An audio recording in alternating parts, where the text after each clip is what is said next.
My name is Deb Coviello. I am delighted that you have joined us for our second Lunch and Learn with the Cincinnati chapter of ASQ. Thank you so much for joining. I have the pleasure of introducing an amazing colleague of mine, Ben Baker. He is going to take you on a journey today. Just a little bit about Ben. He has been helping companies and the people within them to understand, codify, and communicate their unique value.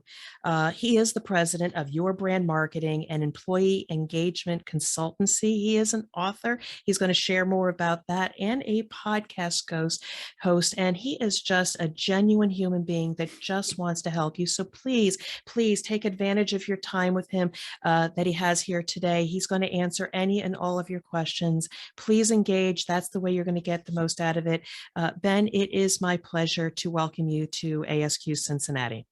Hey, Deb, it is a great to be here. I love speaking at ASQ. I've done ASQ talks, throughout North America, and it was really cool that you were able to bring me on. So I really appreciate it. Now, everybody, I tend to run these things fairly informally. I've got a deck that I'm going to go through. We're going to go through some information.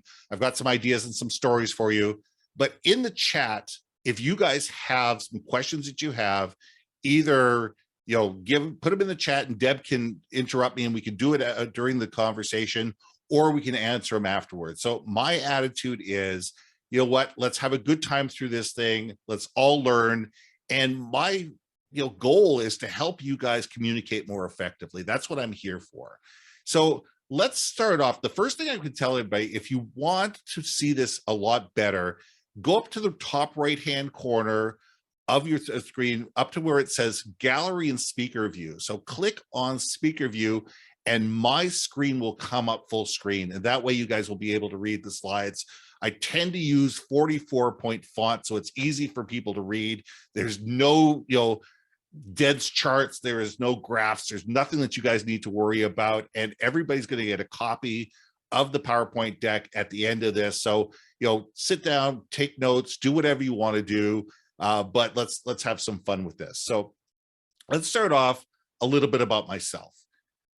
I've been in the marketing and branding game for 25 years. I started off in direct mail and we killed a lot of trees. So I started off in the printing industry and large direct mail houses, helping people communicate more effectively. And it's all about not what is the story, but who is the story for and why should they care?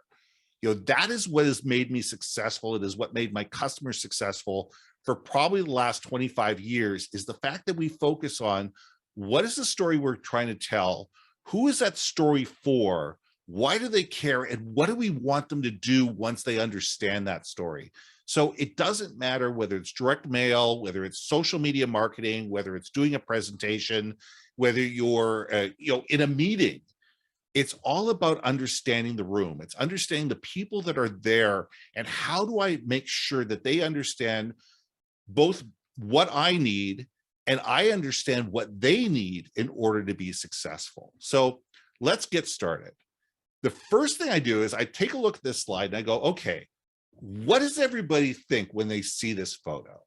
And I'd love to see if people, I'm going to take a look at the chat, see if you go, let's take 2 minutes, think about this. What does this photo mean to you as safety and as quality professionals? What do people think? Okay, we got somebody says something is broken. We got a defect. I like where people are going with this. Any other comments? Okay, let's stay with that. Yes, we have something that's broken. We have a defect. But what I see is a process that was 98 or 99% perfect, and that 1 to 2% created an epic failure. We're in a process where possibly the eggs were harvested properly, they were shipped to a processing plant properly, they were packaged properly, they were put in the shipment properly, and they were distributed properly, or maybe they weren't. Somewhere along that process, there was a failure. Somebody took their eye off the ball. Somebody didn't realize that there was an issue. And because of that, the person who received these eggs, this dozen, 18, 24 eggs, took a look at this and said, wait a second here. There's a defect in this thing, they're all bad. If there's one wrong, there's probably something wrong with this entire batch. And back it went.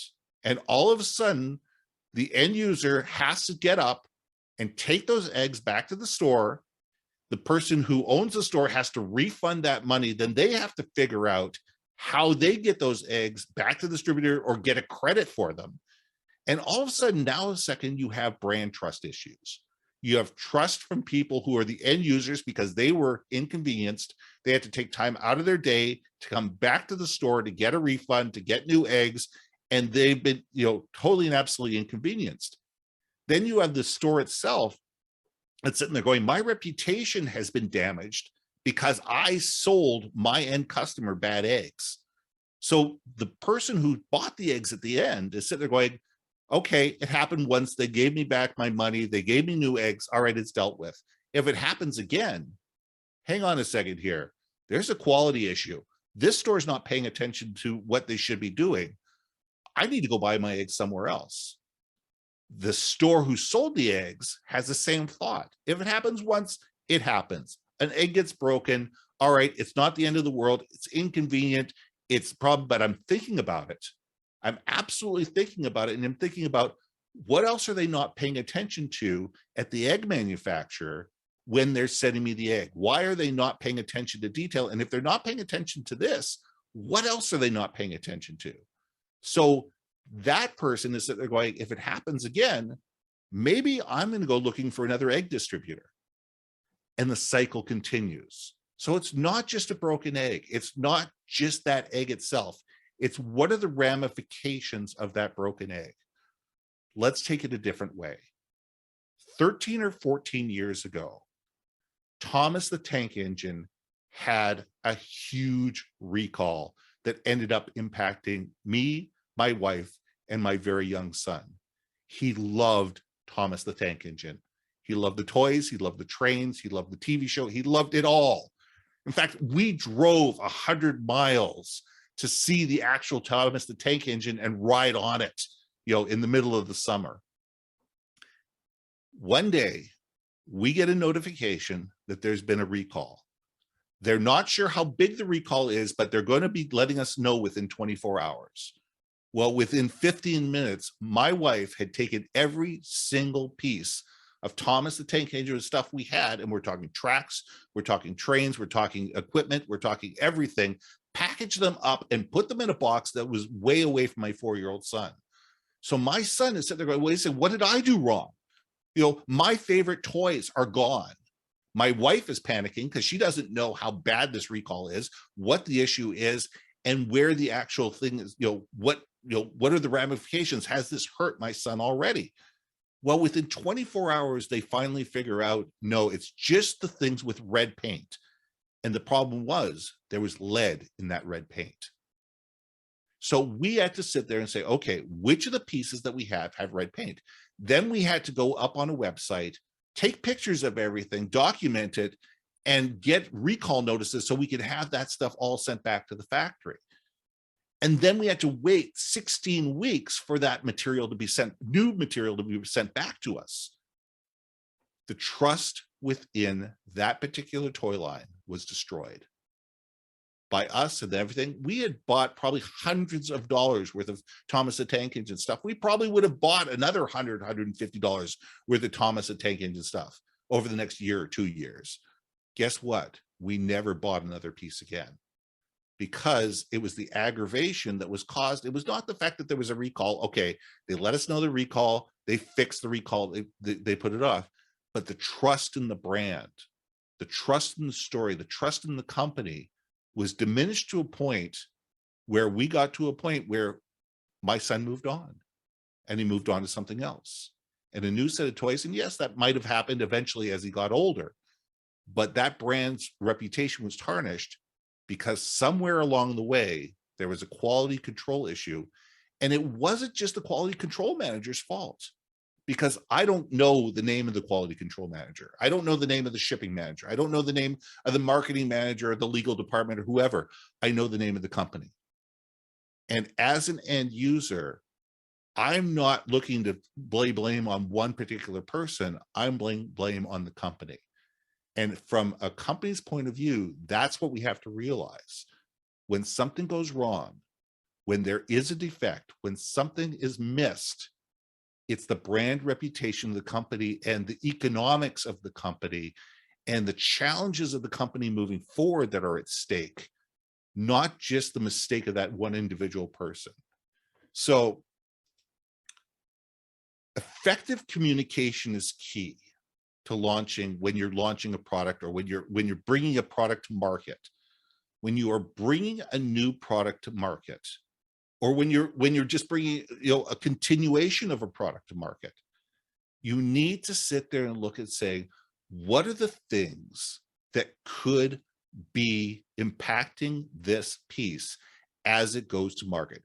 Who are the different people? Who are the different stakeholders that this is going to impact? Is it going to impact people internally?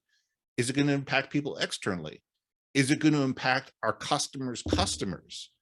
And we need to take a look at it and sit there and say, okay, if this is the case, how do we communicate effectively the fact that safety needs to be at the table from the very beginning?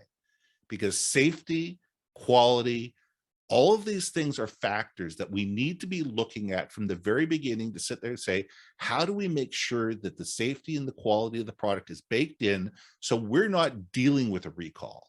We're not dealing with a defect. We're not dealing with a brand issue. We're not dealing with legal issues. We're not dealing with having to recall, rebuild, and resend stuff out, which is costing the company money.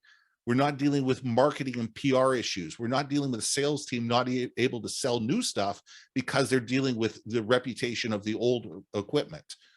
We need to be taking a look at saying, what does safety and quality control do affect the overall company, and be able to build the alliances that you need to as quality control professionals to be able to understand what you're saying and how you say it helps other people succeed. It's all about building relationships. It's about understanding what the different departments need from you, what you need from them in order for you all to succeed together. So we're dealing with a team effort, because what you guys do, it doesn't matter what company you work for. This is intricate.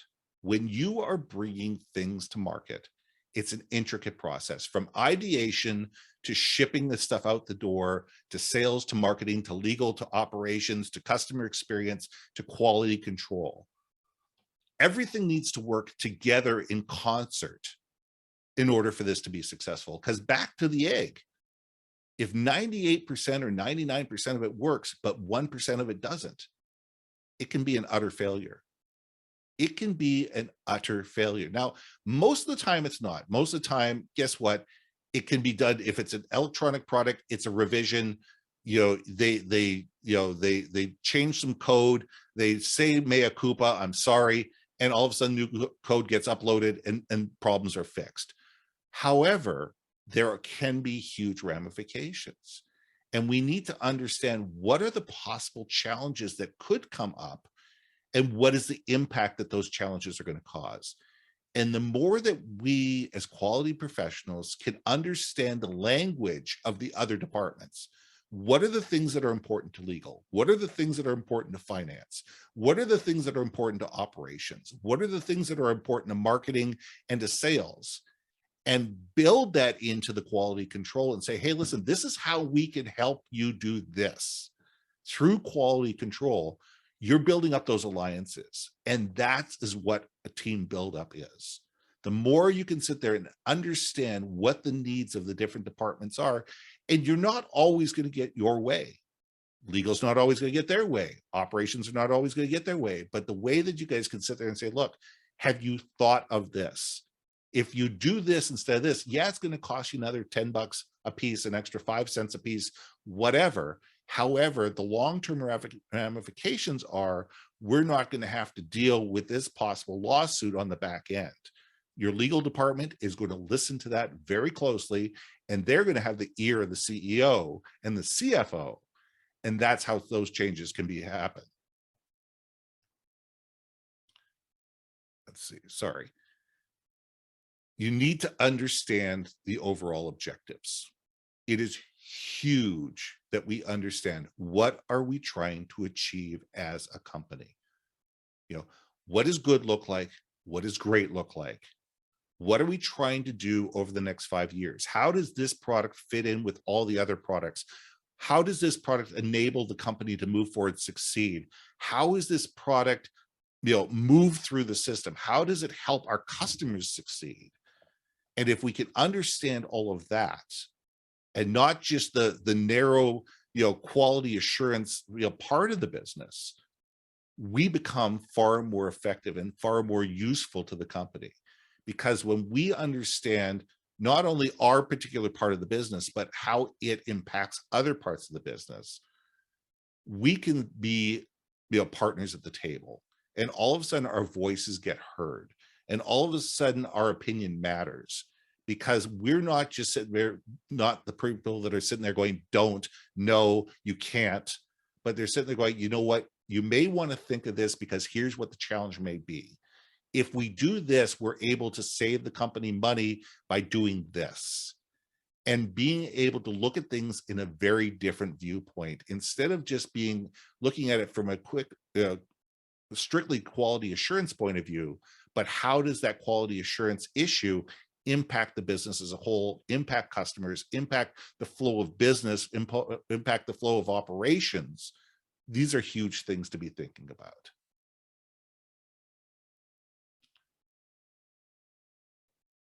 Here's a big thing. No one listens to us if they don't feel they're being heard. Let me say that again. No one listens to us if they don't feel they're being heard. It's really that simple. Seek first to understand and then to be understood. That is really important. For people who don't know Stephen Covey, find a copy of the book, 7 Habits of Highly Effective People, and read it. It is well worth your read. It is all about understanding that, you know what, people listen to us because they believe that we listen to, understand, and value them. If we understand their point of view, if we understand what's important to them, if we understand what their challenges are, if we understand the pressures that they're under, if we understand what their goals and objectives are, they are far more willing to listen to ours. If they don't think that we care about their particular needs, they certainly are not going to care about ours. And that is really the basis of everything. If we can sit there and seek to be understood, to understand before we're understood, and look at other people's needs first and sit there and say, okay, how can I help them achieve their goals through the quality assurance process, and be able to make sure that the products are safe, that everything is done, and that all compliance is done, but it allows other people to fulfill their needs as well. They are far more likely and far more willing to listen to you, give you a seat at the table, give you the budget you need, because you're helping them succeed. And that's the things that we need to be thinking about. And if you don't remember anything else, that's the one key thing I want you to understand. So I want to ask you, how am I adding value to the team? That should be a question that everybody asks every single morning. When you're doing your job, when you're looking at the day in front of you, when you're looking at the tasks in front of you, you need to be asking yourself, how am I adding value to the team? Whether it be your internal quality control team, whether it be the greater team, whether it be the R&D team, the legal team, the senior management team, how am I adding value to the team? How am I helping other people achieve the success that they need? And how does the work that I do matter in terms of the overall production? Because when we're doing that, we're asking the right questions. We're not just focusing on our job and what we need to do in order to be able to tick our boxes, but we're taking a look and sitting there going, how does what I do impact others? And that is how successful teams are built. That's how successful operations are built. That's how you get customers on board. That's how you get franchises on board. That's how you get, everybody on board to be able to be more successful. How am I helping the team achieve their overall goals? What are those goals? Do you know? Do you know what the goals are of the various departments that you're working with? And they are going to be different. You as a quality assurance department have particular goals. These are the goals of my department. What are the goals of the senior executive? What are the goals of the sales team? What are the goals of marketing? What are the goals of legal? What are the goals of customer experience? And being able to be the person who can bring all those things together and be able to make sure that everything works and make sure that everybody understands each other and be that conduit to say, listen, I was just talking to people in legal, they have these particular issues. Here's what quality control does. Does that help somebody in marketing? Great. And be a person who can bring different departments together. Because when you're the one who's doing that and not building silos, you're seen as the voice of reason. And the voice of reason always wins at the end, because it's not who's got the greatest budget. It's the person who can sit there and make sure that the company is making money, that things are running smoothly, that fewer challenges are in front of there, and they're not running into legal issues or operations issues or customer experience issues. It's the things that keep the issues from happening. It's that preventative work that allows companies to make money in the end.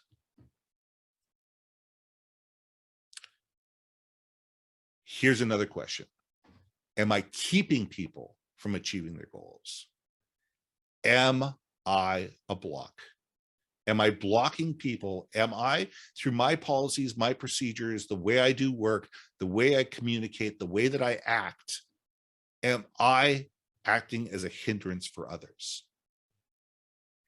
Yes, you have a job to do in quality assurance. Your job is to make sure that stuff comes out efficiently, that the quality is there, that everything is safe, that everything is fills compliance needs. I get that. But the question is, the way that you do it, is it helping the company or is it hindering the company? Are you building enemies within the organization because you're the one that is always the one saying no? You're the always one who's stopping things. You're the always one who's slowing stuff down. You're the one who's always making it difficult or expensive to move forward. If you are the one who's perceived as that, you've lost that seat at the table. You've lost that right to have a voice. You've lost the right to be the person that people listen to. So you need to sit there and think, am I keeping people from achieving their objectives? So one last slide. How can I better explain how and why safety helps people meet their overall objectives? You need to start with a story. You need to have a story that works for your organization, that talks about how safety helps people succeed. Think of my Thomas the Tank Engine story.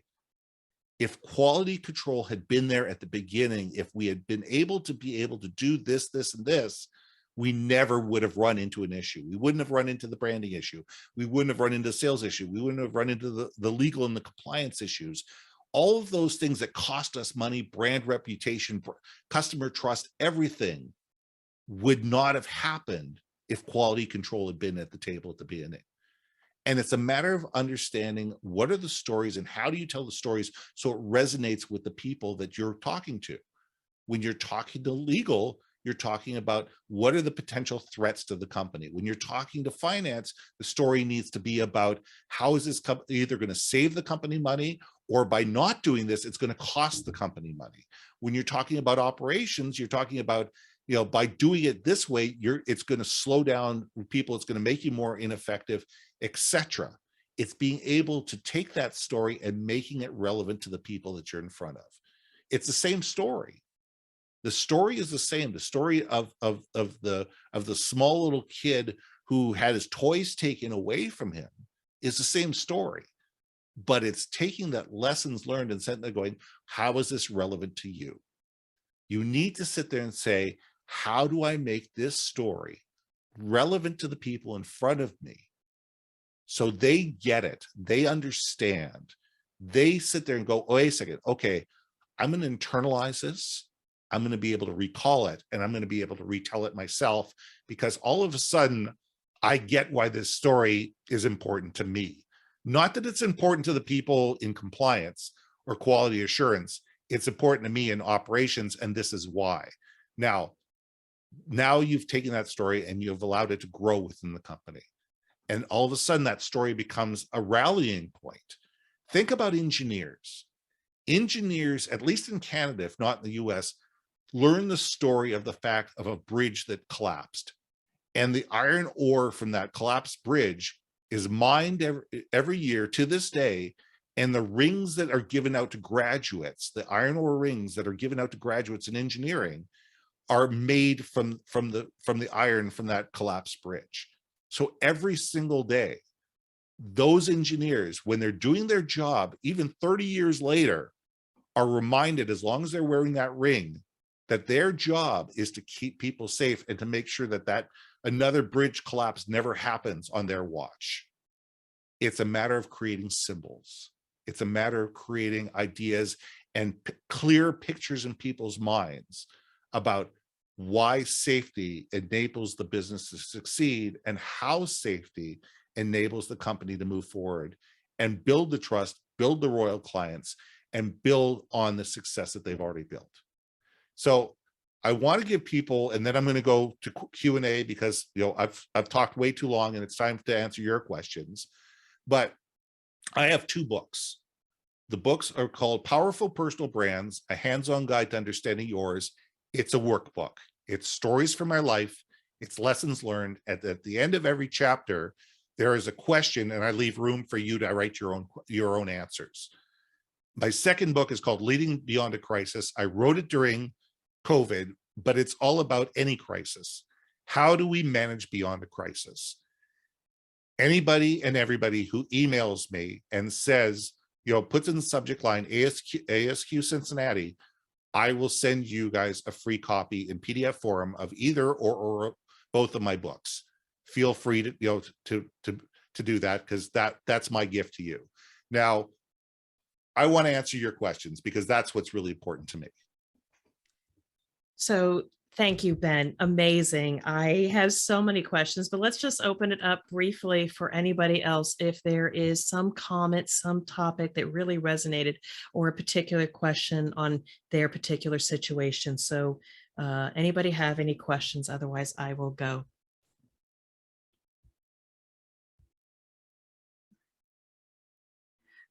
Nothing in the chat yet, Ben. I am going to ask you a burning question, and I know we know each other, but one of the things that really struck me was, yes, quality professionals know their compliance topics. We know what's right and what's wrong. But you made a particular point about, but start with yourself, your personal development. How are you aligned with the organization? And you said, find a compelling story, because then that becomes the core of who you are when you show up to try to build a relationship and connect. Did I get that right? Everybody should be finding a story that they can tell when they're trying to create these relationships. Yeah, your story is important. And it's the story of who you are, what you do, why you do it, who you do it for, and why people should care. Because each one of us is important. Each one of us has value. Each one of us has a voice and a reason to be heard. The trouble is most people don't know their own story and they don't believe in their own value. We all sit there and look and say, well, I'm not this, or I'm not that, or I don't have this, I don't have this degree, I don't have this pedigree, I didn't go to this university, I'm not in the C-suite. There's a million reasons why people don't speak up. The reason that you should speak up is because you have something to say. You may not know everything. In fact, none of us do. No one knows everything. And a great senior suite hires different people with different voices because their job is to sit there and listen to everybody. They may not agree with you. They may not, they may not take everything that you have to say verbatim and just say yes, and here's a check for $1 million. We're move forward. Here's my blessing. But their job is to listen to various voices within the room and be able to sit there and look and sit there going, okay, how do we move forward from here? And if quality assurance and compliance are not part of that conversation. It's a missed voice that the CEO is not hearing, and therefore could cost the company, millions, or shut the company down. And then all of a sudden, you as a quality assurance person, because you didn't use your voice, because you didn't tell your story, because you didn't speak up, you may lose your job because of something you didn't say. That is certainly a risk. I will add to that. There was somebody I met who was junior and didn't think they had a voice, but they came back to me and said, and this is a food arena. They said, I am the protector of the food. Mm-hmm. And that's a story, that's a personal brand. And when they show up with that, who can deny that? We all want to protect the food. They were anchored in knowing who they were. That's a powerful brand in the context of trying to influence. No, I love that. I love that, having that personal identity, and just sit there and say, this is my reason for being, in French, my raison d'être. It's understanding that this is what I do, and this is who I am as a person. This is why I'm here, and this is what I'm here to achieve. And we all have personal goals, and it's aligning your personal goals with the corporate goals to be able to make sure that not only are you satisfied that that you've done your best job, and you can go to bed every night saying, you know what, I did my best to make sure that my part of the company was successful, and that that things were done right, but also being there to sit there and say, you know what, I also helped other people achieve what they needed to achieve. Thank you. Chris? Yep. Hey, Ben, this is Chris Vandegrift.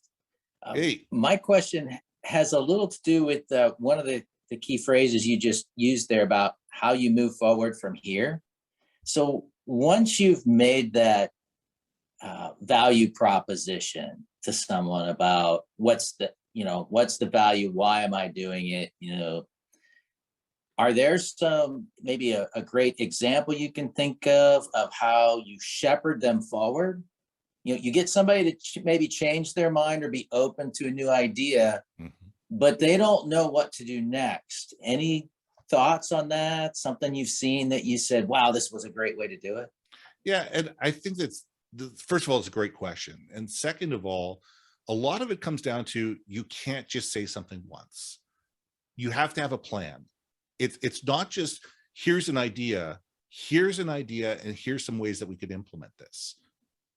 And being that person that then hopefully you have a leader that says, you know what, I think you should be part of this. If you've got the idea, and if you've got an idea of just, here's how we could bring safety into this plan, and here's why I think that having safety at the leadership meeting or at the idea stage or whatever helps us do this, and I'd like to be part of that. And it's almost, you need to raise your hand. It's the people that sit there and say, we've got a problem, and walk away, usually don't get listened to the second time. The people that say, we have a problem, here's where I think some possible solutions are, and I'd really like to be part of helping create that solution, are the people that are seen as the next generation of leaders. And those are the people that end up getting, pushed gently into the right fray. Thank you. You said something exactly right. Not only here is the opportunity or challenge or risk or issue, and here's how I'd like to help. Come not with the problem, but also come with a proposal or a solution. Yeah. Let me just finish with that. When I had a large amount of staff, there's always problems. You always have problems with staff, especially when you're dealing with salespeople. And the deal was, when you came into my office, you had to come to my office with a problem and two possible solutions. I may not take either one of them. I might combine the two of them. We might come up with something completely different. But you, as the person walking into my office, if you didn't have a solution in mind of how we were going to fix this and different ways we can make sure that this had to make sure that the customer was being affected properly, that the company was being affected properly, that everything, aligned with who we were as a company, then I wasn't going to listen to it. But the people that came in would say, hey, listen, here's two different ways that we could solve this. I think we should do this, but what do you think? I had all the time in the world for those people. And I was more than happy to help them implement those solutions if need be. Questions or comments from our attendees? So Ben, I have another question for you. Sure. Sometimes these small companies hire a quality, a compliance, a specialist because they may have had a problem and they need to fill a void. So they bring in this person, middle level leader, and they have to put together a program. And we haven't yet even integrated that function into things like product development, et cetera. So they're in a position of influencing up. They did the right thing, check the Yeah. box, hire the person, but now they have to influence up. That's a challenging role. I mean, how would they get started and say, hey guys, can I start attending your meetings or what? How would you get them to have maximum influence and start breaking in and change the culture? I think you seek first to understand and then be understood. I think that a lot of it comes down to having one-on-one meetings with key people within the company and find out, what do you see as the objectives and what do you see as the challenges of the company moving forward? Walking in with say, I think the solution should be X, usually doesn't listen. People say, you know what, I've talked to everybody, I've listened, I've gone through the process, I've looked at the process from start to finish, I've talked to everybody that's part of the process. And this is the times that I because of the influence that I've gotten and the people that have helped me along the way, here's the solution that I've come up with, gets a lot more buy-in. And, it's a matter of saying, what are your objectives? What are your goals? What are the challenges that we're facing right now? What are the pressures that are coming up from customers right now? What are the pressures that are coming up from vendors right now? Are we having supply issues? What are the challenges that are keeping us from being successful moving forward? And why did you bring me in the first place? Okay, all of a sudden they had a huge quality control issue. Great. What was that quality control issue? And what were the ramifications of not having a quality control person there in the first place? So if you can understand that and get people to sit there and go, oh yeah, right, we brought this person in because we were bleeding. Okay, we had a lot of blood coming from our head. It was bleeding profusely and we had no idea how to cauterize it, let alone stitch it. So we had to bring in somebody who knew how to cauterize and stitch it. Yeah, maybe we should listen to this person. And I think that we need to, seek first to understand and then be understood. Thank you. We do have a comment from Karen who says if quality meetings and training, et cetera, are not mandatory, the employees don't want to listen or are not interested. Certainly a challenge. Yeah. And the problem with mandatory meetings is because they're mandatory, people will listen with half an ear. And I hate to say it, and I don't care if they're mandatory sales meetings or quality control meetings or marketing meetings or anything. When people show up at a meeting because they have to be there, people don't listen. When you can sit there and give people a reason why it's in their best interest to be at that meeting, here's a perfect example. There was a safety and compliance issue where they had a horrific accident. There was a company that had a horrific accident and a guy lost his leg. And they didn't have a safety and compliance meeting. They had somebody who had been through an industrial accident come and speak as a motivational speaker to the entire staff. And the message was on safety. And this guy told the story about how he lost his leg in an industrial accident. And it wasn't, it had nothing to do with their company. It had nothing to do with the accident that happened within their company, but it's saying it could happen anywhere. And that's how they ended up getting more buy-in. That's how they ended up, because all of a sudden they're watching a guy up on stage with one leg who's telling you about the fact that he lost it in some piece of machinery because somebody didn't pay attention and that somebody was him. And nobody was there to make sure that he was being taken care of. And because he was ill-trained, he was new on the job and he didn't understand the ramifications of blah blah blah blah blah. And that's how you get buy-in. When you sit there and say, here's the manual, you need to memorize it. Guess what? People will memorize for a test and then they'll forget 90% of it. if you sit there and you make it, important to them, and they understand how it impacts their life and their business and their ability to get home safe to their kids at the end of the day, they're going to pay a lot more attention. Comments or questions? Because I do have one more question. Okay, You're welcome, thank you. Karen. Yeah, it's one of those things you also indicate is like try to make an emotional connection. Having a story is important, but sometimes a little bit of shock and people having a visual can, if nothing else, you're creating an awareness, an awakening of people to say this is important. Yeah. I mean, WorkSafe BC did a campaign. It's about 8 years old or 10 years old now, but it won international awards. And they were finding that a lot of people were dying at the side of the road. Construction workers were dying at the side of the road because people were not paying attention, speeding through construction zones, and people were being hit. They made up these signs of pictures of the kids of construction workers.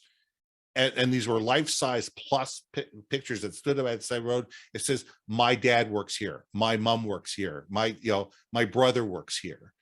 And all of a sudden, people driving up are seeing these reflective signs coming at them. And they're realizing, oh my God, this is somebody's father. This is somebody's wife. This is somebody's, mother or father. And all of a sudden it impacted. It says, what if it was my, what if it was my kid? What if it was, that was without a parent? And all of a sudden it allowed people to sit there and go, wait a second, this could be me. And the more we sit there and create that level of impact, and that, if it's not so much the shock and awe, but it's that level of awareness, all of a sudden that gets internalized. And when stuff gets internalized, all of a sudden it becomes important to them. And that's what you want, is you need stuff that becomes important to them because it's important to them, not because it's important to you.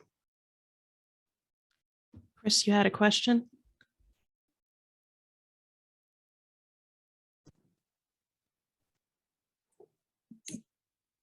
Everything froze. Can you hear me? Yeah, we can hear you. Yeah. Okay. My question was on the piece about the QA personnel truly understanding the overall objective as opposed to just knowledge of, and whether you'd seen any best practices maybe related to either on the job training or customer exposure. Yeah, I mean, a lot of it is the fact that the QA people should ask. They need to ask. It'd be great if that could be baked into the onboard experience. There are a lot of great companies that sit there and say, part of your onboard experience is you need to talk to these 15 people through the organization.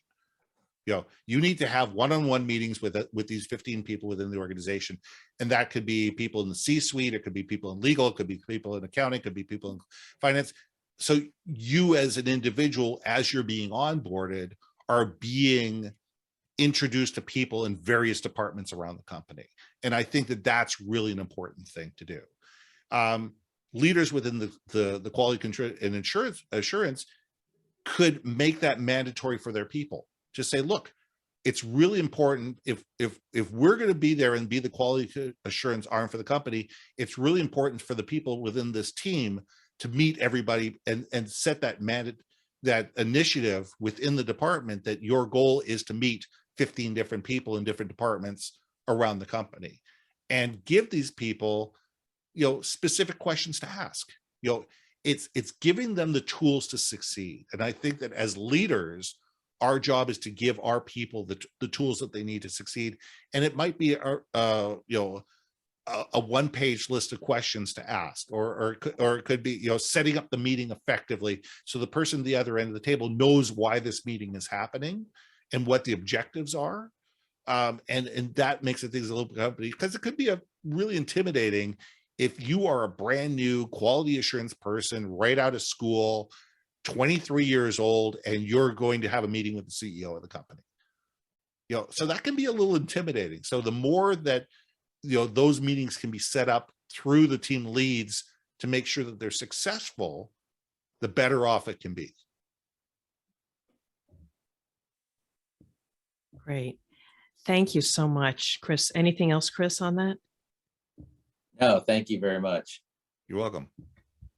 So any other questions before we start bringing this to a close? I'll just pause momentarily, and then Ben, I want you to also share again about how people can connect with you and your gifts. So Sure. any other questions? All right, so Ben, And take by it the way, away. Deb, I loved it Yeah. when you put in the chat room, one-on-ones with customers as well is huge. You know, having your customer experience teams, your quality assurance teams going out in the field with your sales teams to understand that. Because here's the thing, if all of a sudden the salespeople can have a quality assurance person with them on a joint sales call, they can answer the questions of the sales guys, because every customer wants to make sure that the product that they're buying is safe. Every single customer, that's a question. And it's one thing for the sales guy to say, oh yeah, we're safe, we're good. It's another thing to say, listen, I'm a quality assurance professional. This is my job within this company to make sure that things are safe. And that's what I get paid for. And to be able to have that salesperson go out with the quality assurance person, have those joint sales calls, and have the quality assurance person ask the things, what are the things that are important to you in terms of safety? It takes that relationship not only with the salesperson, but with the company to a brand new level. Beautifully said, and thank you. So Ben, how again can people stay in touch with you, as well as again how to connect with your offers, please? Yeah, and I'm going to put it back in the chat. Let me see if I can. I'm going to take it from the top of the chat, and I'm going to put it at the bottom of the chat as well, where people can get in touch with me. So people can either connect with me on LinkedIn, or they can connect with me through my website. My email address is right up there at ben@yourbrandmarketing.com. We work really well with mid-sized to large-sized companies, you know, to be able to sit there and say, okay, how do we help you with your internal communication? How do we help you align your teams? How do we help you make sure that everybody is on brand, everybody's on message, and the goal is there? So we work on consulting, on workshops, on doing virtual keynotes or live keynotes. We're starting to get into a world where we can actually do live keynotes again, and be able to work with your companies to be able to sit there and go, look, how do we align everybody to make sure that everybody is on the same page, and that people's voices are not being missed? So connect with me. If there's ways that I can support you and your organizations, I would love the opportunity. Email me at ben@yourbrandmarketing.com. Put ASQ Cincinnati in the subject line, and tell me which of my books or both of my books you want, and I will send you PDF copies of both of them. Beautiful. Well, on behalf of ASQ Cincinnati, I sincerely appreciate your time, your knowledge, your wisdom to help us to be more influential, know our brand story, and be able to get the outcomes and the safety and the trust of our customers. So it was an amazing presentation. We'll make sure that it is available to those that attended today. You've been a great guest, and thank you so much, Ben. My pleasure. Thanks to everybody for listening, and thank you guys for your questions. Thanks, Ben.